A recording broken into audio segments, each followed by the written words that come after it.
बिस्मिल्लाहिर्रहमानिर्रहीम। अस्सलामुअलैकुम नाजरीन। आज हम लोग दर्जा 10 की निसाबी किताब दरख्शां दोम से पहले मजमून आलमी हिद्दत यानी ग्लोबल वार्मिंग से मुख्तसर सवालात और उनके जवाबात का मुताला करेंगे। उम्मीद करता हूँ ये वीडियो आपके आने वाले बोर्ड एग्ज़ाम के लिए बहुत कारआमद साबित होगा। आपसे गुजारिश है कि आप वीडियो को लाइक कर दीजिएगा और अगर अभी तक चैनल को सब्सक्राइब नहीं किया है तो सब्सक्राइब करके बेल आइकन प्रेस कर दीजिएगा। मैं हूं शमशाद और आप देख रहे हैं YouTube channel Urdu zone India. तो आइए वीडियो शुरू करते हैं। सबसे पहला सवाल है, हम लोग जिस ज़मीन पर रहते हैं वो क्या है? इस सवाल को इस तरह भी पूछा जा सकता है कि निज़ाम शमसी में यानी सौर मंडल में ज़मीन की क्या हैसियत है? तो इस सवाल का जवाब होगा, निज़ाम शमसी में ज़मीन की हैसियत एक सैयारा की है, यानी ज़मीन एक सैयारा या ग्रह है। दूसरा सवाल है, ज़मीन सभी जानदारों के लिए मुनासिब है या गैर मुनासिब? तो इस सवाल का जवाब होगा, ज़मीन सभी जानदारों के लिए मुनासिब है। दूसरे सैयारों का माहौल पौधों और जानवरों के लिए ठीक नहीं है। ये सैयारे या तो बहुत गर्म हैं या बहुत ठंडे, जबकि हमारी ज़मीन का दर्जा हरारत यानी टेम्परेचर बहुत मौजून और मोतदिल है। इसलिए यहाँ तरह तरह के पौधे, जानवर और इंसान पाए जाते हैं। तीसरा सवाल है, ग्लोबल वार्मिंग क्या है? तो इस सवाल का जवाब होगा, पिछले 30-40 वर्षों से हमारी ज़मीन का दर्जा हरारत यानी टेम्परेचर रफ्ता रफ्ता बढ़ रहा है। इस दर्जा हरारत में जो औसत इजाफा हो रहा है इसको ग्लोबल वार्मिंग या आलमी हिद्दत कहते हैं। चौथा सवाल है, ग्लोबल वार्मिंग कैसा मसला है? तो इस सवाल का जवाब होगा, ग्लोबल वार्मिंग एक संगीन आलमी मसला है। पांचवा सवाल है, ग्लोबल वार्मिंग की वजह क्या है? इस सवाल का जवाब होगा, ग्लोबल वार्मिंग की वजह ग्रीन हाउस गैसों के असरात यानी effects of green house gases हैं।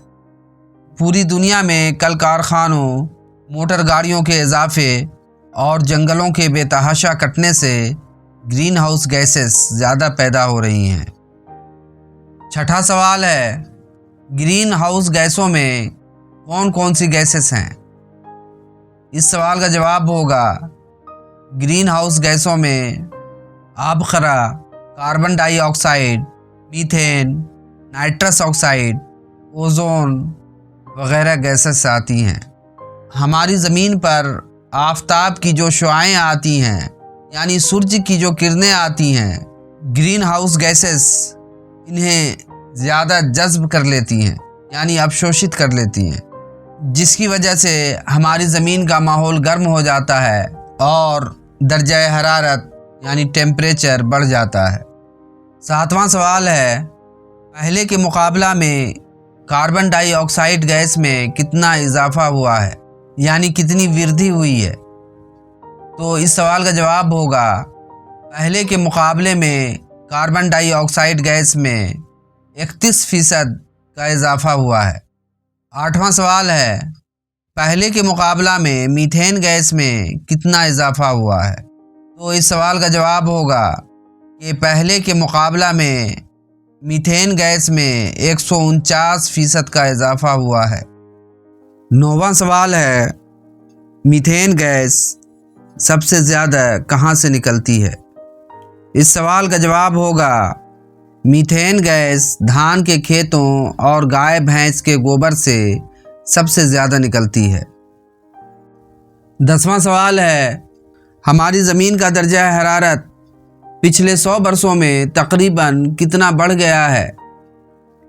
तो इस सवाल का जवाब होगा, हमारी ज़मीन का दर्जा हरारत पिछले 100 वर्षों में तकरीबन 0.75 डिग्री सेल्सियस बढ़ गया है।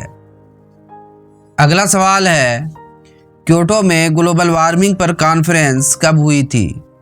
इस सवाल का जवाब होगा, क्योटो में ग्लोबल वार्मिंग पर कॉन्फ्रेंस 2007 ईस्वी में हुई थी। 12वां सवाल है, क्योटो शहर किस मुल्क में है?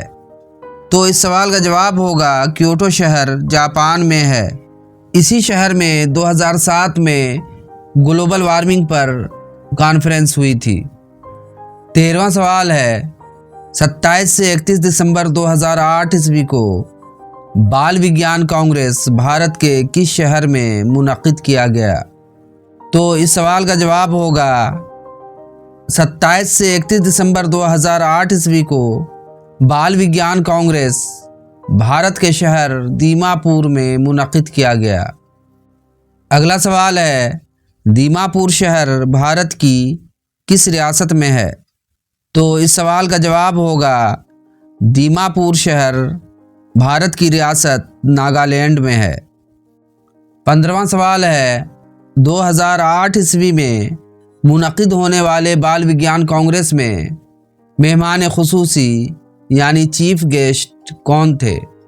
تو اس سوال کا جواب ہوگا 2008 عیسوی میں منعقد ہونے والے بال وگیان کانگریس یعنی چائلڈ سائنس کانگریس میں مہمان خصوصی ہندوستان کے سابق صدر اور مشہور سائنسداں جناب APJ عبدالکلام تھے۔ 16واں سوال ہے بال وگیان کانگریس کے کیا موضوعات تھے؟ یعنی کس سبجیکٹ پر چرچا کے لیے بال وگیان کانگریس منعقد کیا گیا؟ تو اس سوال کا جواب ہوگا بال وگیان کانگریس کے 2 موضوعات پولوشن اور گلوبل وارمنگ تھے۔ 17واں سوال ہے بال وگیان کانگریس میں شرکت کرنے کے لیے کتنے طلباء و طالبات کو موقع دیا گیا؟ تو اس سوال کا جواب ہوگا بال وگیان کانگریس میں شرکت کرنے کے لیے 556 طلباء و طالبات کو موقع دیا گیا۔ 18واں سوال ہے بال وگیان کانگریس میں پورے ملک سے کتنے اساتذہ یعنی استاد نے حصہ لیا؟ تو اس سوال کا جواب ہوگا بال وگیان کانگریس میں پورے ملک سے 165 اساتذہ نے حصہ لیا۔ آخری سوال ہے گلوبل وارمنگ سے بچنے کے لیے طلباء کو عبدالکلام صاحب نے کون سا جادوئی منتر بتایا؟ تو اس سوال کا جواب ہوگا گلوبل وارمنگ سے بچنے کے لیے طلباء کو عبدالکلام صاحب نے بتایا کہ اس سے نپٹنے کا جادوئی منتر یہ ہے کہ 10 سے 17 سال کی عمر والے 20 لاکھ بچے 5 پیڑ لگا دیں تو ہمارے زیادہ تر مسائل حل ہو جائیں گے۔ یہ تھا آپ کے نصابی کتاب درخشاں دوم میں شامل پہلے مضمون عالمی حدت یعنی گلوبل وارمنگ سے کچھ مختصر سوالات اور ان کے جوابات۔ ملتے ہیں پھر اگلی ویڈیو میں ایک نئے چیپٹر کے ساتھ، تب تک کے لیے خدا حافظ۔